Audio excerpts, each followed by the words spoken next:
genre.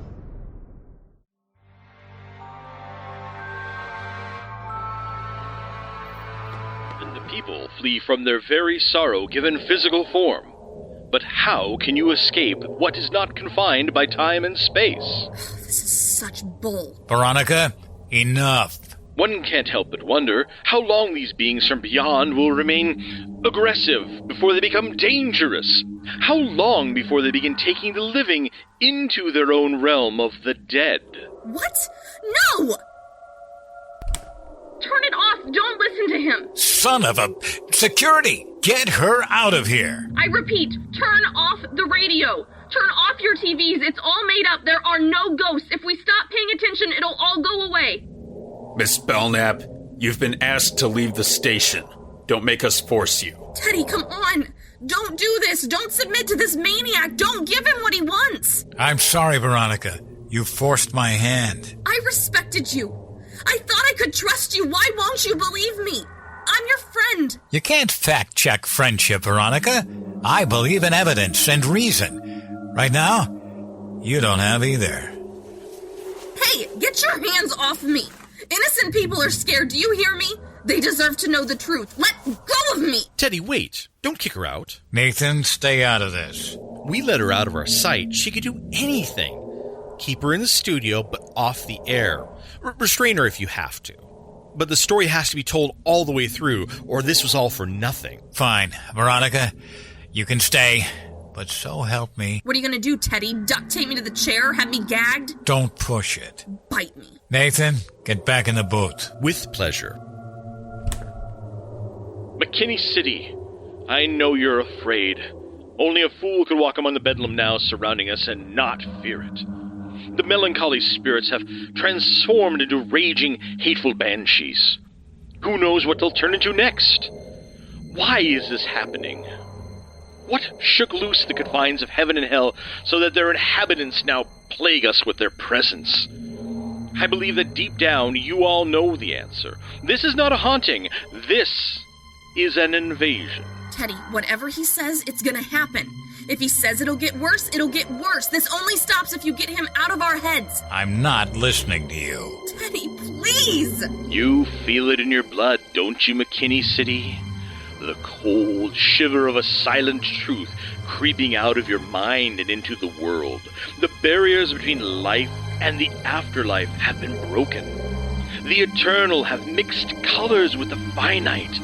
But how long can our physical plane withstand it? How much longer until McKinney City quite literally becomes hell on Earth? We'll be right back. Now that's an act break.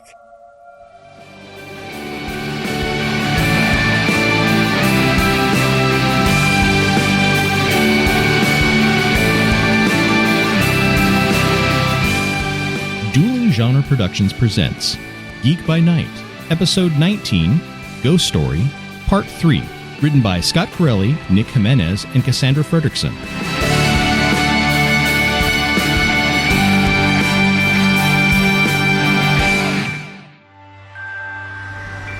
Reports of citizens losing ground as massive fiery pits open beneath them.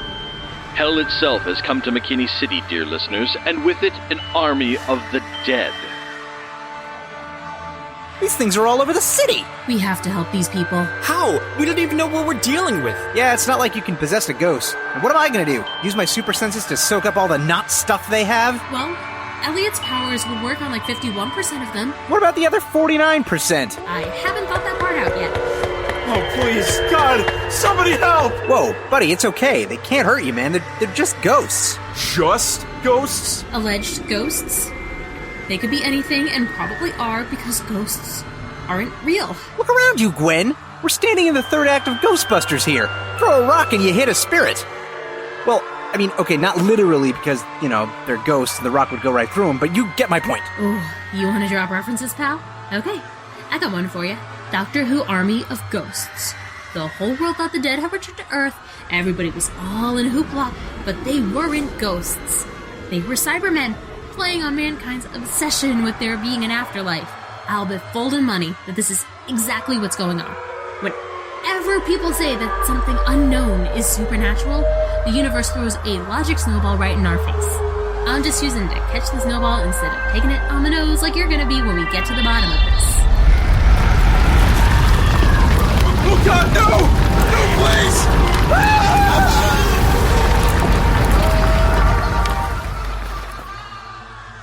So, Gwen, what are your feelings on theology now? Weirdly, I'm still not totally sold, but even I have to admit watching a man be literally dragged to hell by 2 cackling skeletons is a pretty convincing argument. Did that guy just die?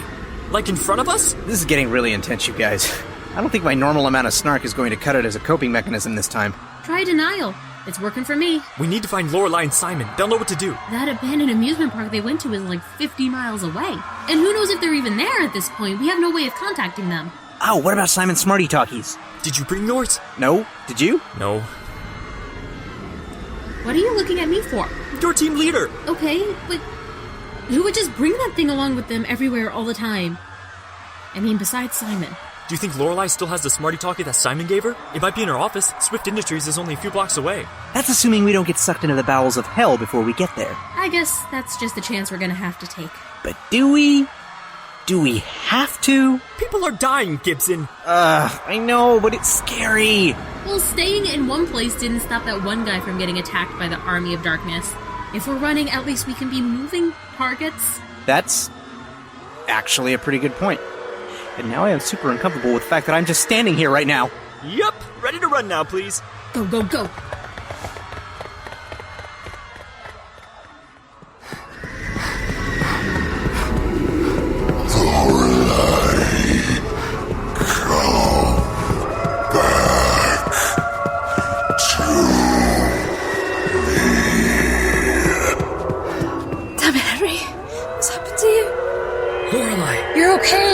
For the moment. Where's Henry?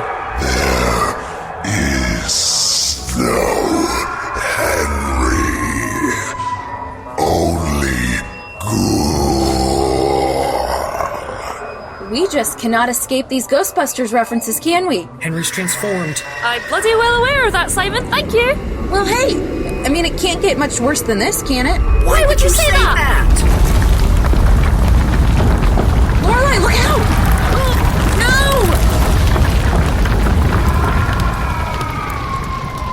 Were saying?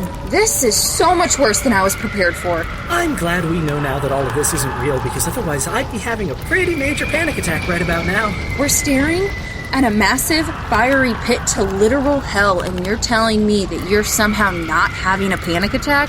Well, none of this is actually real, so there's not literally hell, and there's no reason to panic. Lorelei is in there! But it's not real, so she'll probably be fine. Physically. Anyway, psychologically, I guarantee nothing. Simon, if all of this has to do with powers, then I agree that it probably can't hurt us. But Lorelei doesn't have any powers, so that means that... Oh, she's in a lot of danger. That's what I'm saying!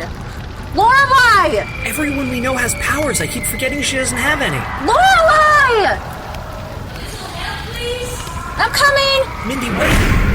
Oh no, that's fine. I guess I'll just... find my own way down.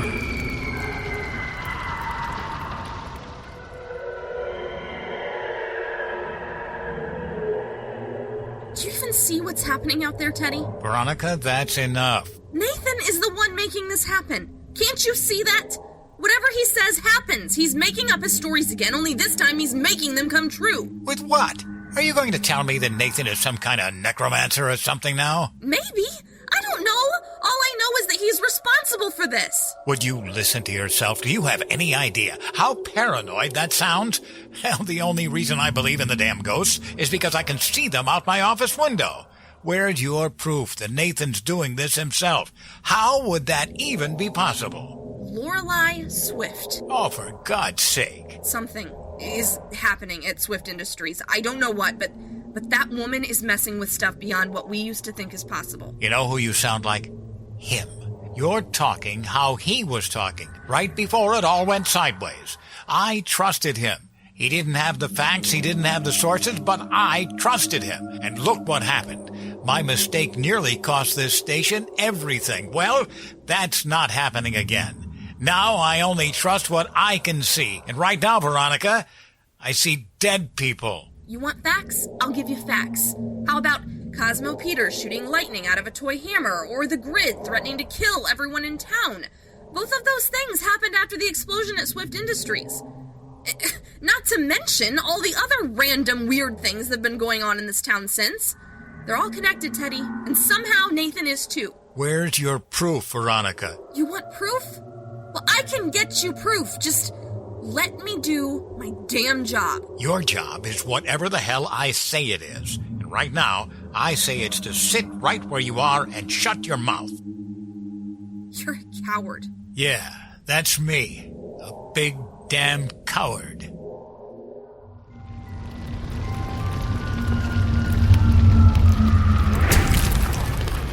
Lorelei? Over here. What's with the creepy music? I think it was a part of the building that collapsed. It was the spook house. What is it? What's happening? It's just a jump scare. One of those fake ghosts on a spring release. Can't say this little adventure hasn't been festive, at least. Simon, how'd you get down here? I stood on a big rock and lowered it into the pit telepathically. You can do that? Never tried to do it before, but apparently, to borrow your phrase, thou bitches. Where's Lorelei? Trapped under a rock at the moment. Though I'd rather not be. On it. Thank you, Simon. So, do either of you happen to know what the bloody hell is happening? Powers. Of course it is. Some guy on the news is saying stuff and it's all coming true. Reality manipulation? That's interesting. I mean, I would have gone with bone-chillingly terrifying, but sure, interesting works. Where's Henry? I'm not sure. I don't think he followed me down here. Do you hear that? Probably just the spook house playing more sound effects. I don't think that's a sound effect. Skeletons! Fight them! How? We don't have any weapons! For God's sakes, they're skeletons, Mindy! Just run into them or break them apart! There's more coming. I admire your thoroughness, Mindy, but he's already down. You don't have to rip off his legs as well. What are you doing? Improvising.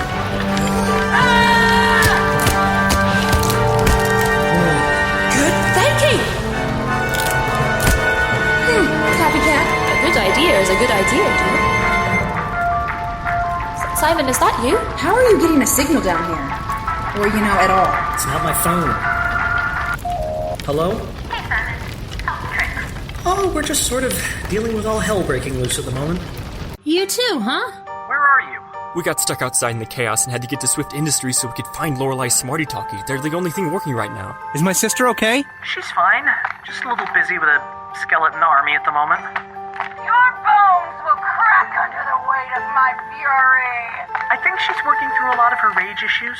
Ah, man, you guys got the fun side plot. Any idea what's causing all of this? A GSE newscaster named Nathan Gershwin. He has the power to manipulate reality using his words, and he's on a broadcast right now describing all of this madness and making it real. How can we stop it? There's a broadcast jammer in one of my R&D labs we can use.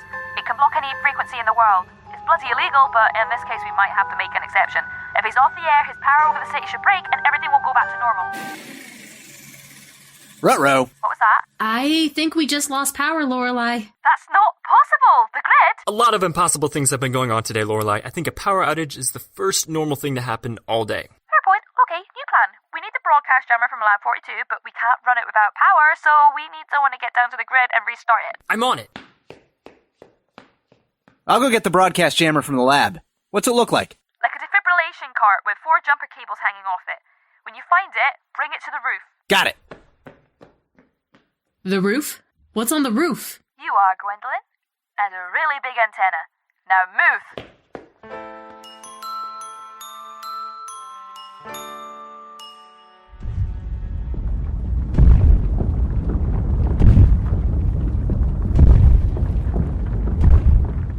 What the hell was that? Hell on earth, wasn't it? Don't. And it's only gonna get worse if you continue to allow Nathan to say whatever he damn well pleases live on the air. Because he has superpowers. Teddy! Veronica, we're reporting the news, not whatever insane theory has popped into your head. A portal to another dimension is opening in the sky over McKinney City now, and a giant tentacle beast is emerging to enslave our world. The apocalypse with a capital A has arrived, ladies and gentlemen. The end is most certainly nigh.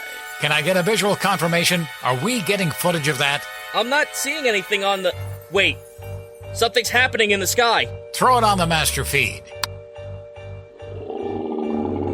I don't know about you guys, but that looks a lot like a tentacle beast to me. Are we on a delay? No, it's a live feed. How the hell did Nathan know that was going to happen? He didn't. He's making it all up.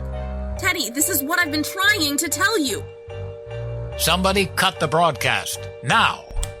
It's going to be kind of hard to do that when I have all the broadcast controls in the booth with me. Nathan, what is this? What are you doing? I'm just telling a story, Teddy, and this time you won't be able to do anything to stop me. I'll come in there and unplug you myself. That would be quite the feat. What with you being paralyzed from the waist down and all. Teddy! Veronica, I can't feel my legs. What did he do to me? I immobilized you. Just like you did to my career, you son of a bitch. I fired you for making up your news stories, Nathan. You were a bad journalist. Oh, who cares? Who even watches the news for facts anymore? I got you ratings. That's all that should have mattered. Maybe I try to have more integrity than that. There hasn't been any integrity in the news in 20 years. I was giving the people what they want. Entertainment. Now, sit back and enjoy the show.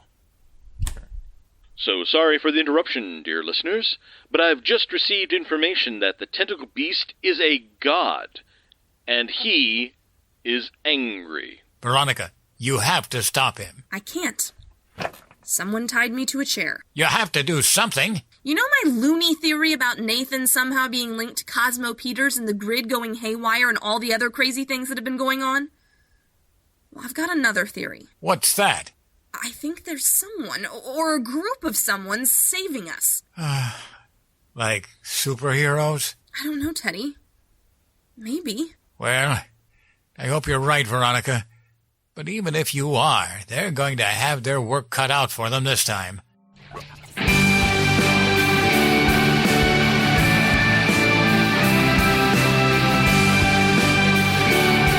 Geek by Night is executive produced by Scott Carelli and Nick Jimenez.